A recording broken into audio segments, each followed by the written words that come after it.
The 21st century is filled with ways to make money, but that's kind of the issue. And some people could probably argue it's easier to become successful 30 years ago than it was today. McDonald's became successful because they had a hyper focused menu. They sold a burger, fries, milkshake, and soda. McDonald's knew exactly what their path was to success and what they had to sell. Nowadays, people have the option to do so much. Online influencer, go into finance, and then if you go into finance, there's 30 different avenues within finance. If you become a doctor, if you try to start your own business, what niche are you going to focus on? The paths are endless, which is great because you have so many options to choose from. But it's terrible whenever you have too many options to choose from and you simply cannot stay focused on one. This is the story of so many young people today. They want to start their own real estate business. They want to be a professional investor, a day trader, a long-term investor.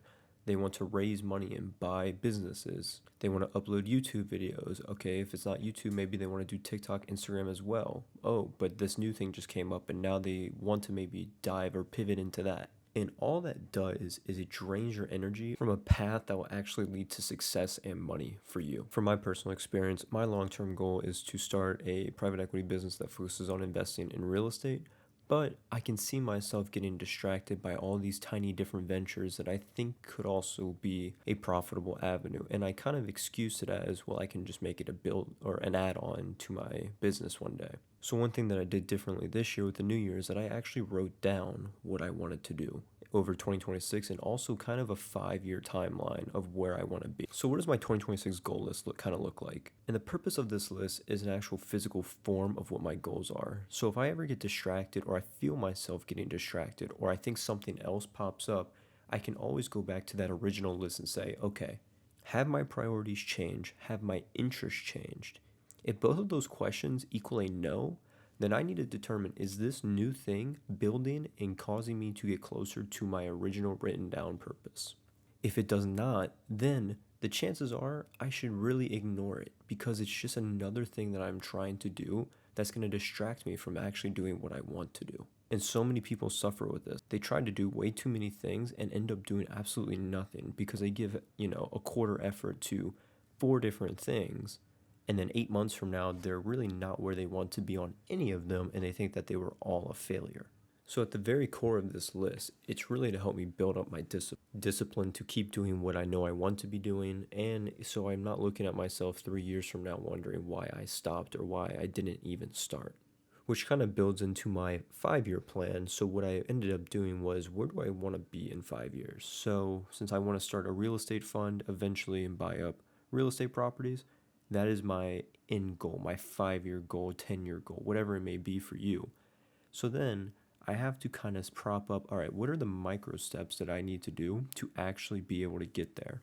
So for me, if I'm being like super general for the video purposes, I've started off with something pretty simple. Okay, well, first I need to make enough money to where I feel like I need to buy a property that's probably smaller in scale, like a quadplex or a triplex, and then work on that for a few years to have a proof of concept. One, this will be a proof of concept to I can actually generate returns for myself.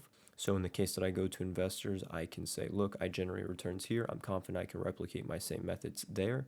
This is why you should choose me as your fund manager. But it's also going to give me a taste of what the life will really kind of be like. Real estate, a lot of people want to get into real estate because they think it's passive investing, but I'm not really looking at it in a passive way. I plan to make this a very active investment of not just my money, but also my time and energy. I'm going to be spending time underwriting properties. I'm going to be spending time, managing my investors to make sure they're happy and they continue to invest with me, because once the money starts flowing in, the fund kind of just dies. The fund business dies. You need investors for your fund to live. So that's like my 5-year goal. So I have those micro steps. So get enough money to buy a property, run the property, determine if it's actually something I want to do, and also serve as a proof of concept for future investments. Everything in between now and then needs to be building towards that eventual goal.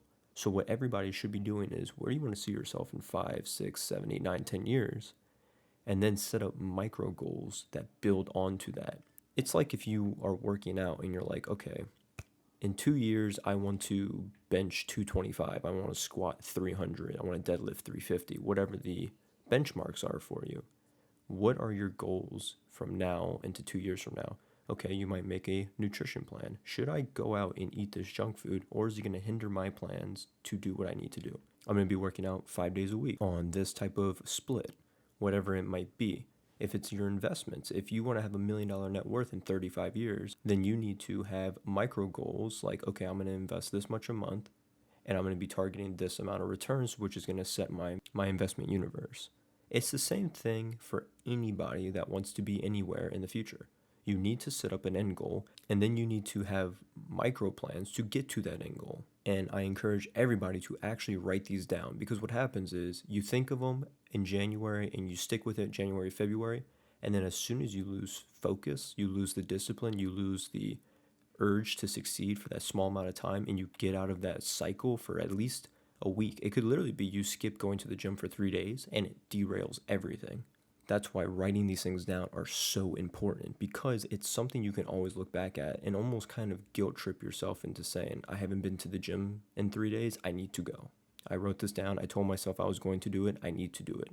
So many people want success and they think that being talented or smart or skilled is the way to get there, whenever it's really just an extremely small part of the overall picture. What gets you there is discipline. And if you struggle with just disciplining yourself from the pure willpower to do something, then this is what you have to do. You have to write down what your end goal is, and you need to write down the things that you're going to actually do to accomplish that goal. Because if you just say, I want to have $1 million in 35 years, and you have no concept of how you're actually going to get that, you have no, investment planning strategy, no saving strategy, no job strategy, nothing. You're just like, I just want $1 million in 35 years. You're going to be completely lost. And it's not even just the steps. Now you've written down the steps to do it, but now you have to actually complete those steps over the next 35 years.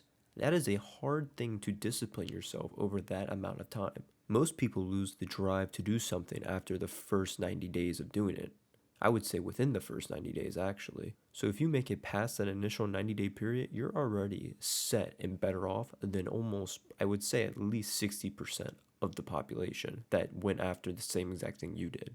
If you have the discipline to stick with whatever your goal is, your process, whether it's your workout journey, your investment journey, your wealth journey, your family journey, your relationship journey, whatever it is, if you have the discipline to stick with it through the times where there is no return, I'm talking, you're getting 0 views on your YouTube channel, you have no real estate property in sight, you're losing money every month on your investments, whatever it may be, if you have the discipline to stick through it, through the times where everybody's telling you you should get the hell out, you will succeed. Because persistence, drive, and things like that will forever outdo talent and skill and intelligence. Now you have to be intelligent and make intelligent decisions with that drive, because drive without a direction is just pointless energy and you need to focus it somewhere. I would say it's a lot easier for a driven person to become intelligent in whatever field they want to do rather than an intelligent person developing drive. But at the end of the day, both of these people, the driven person and the intelligent person, want success.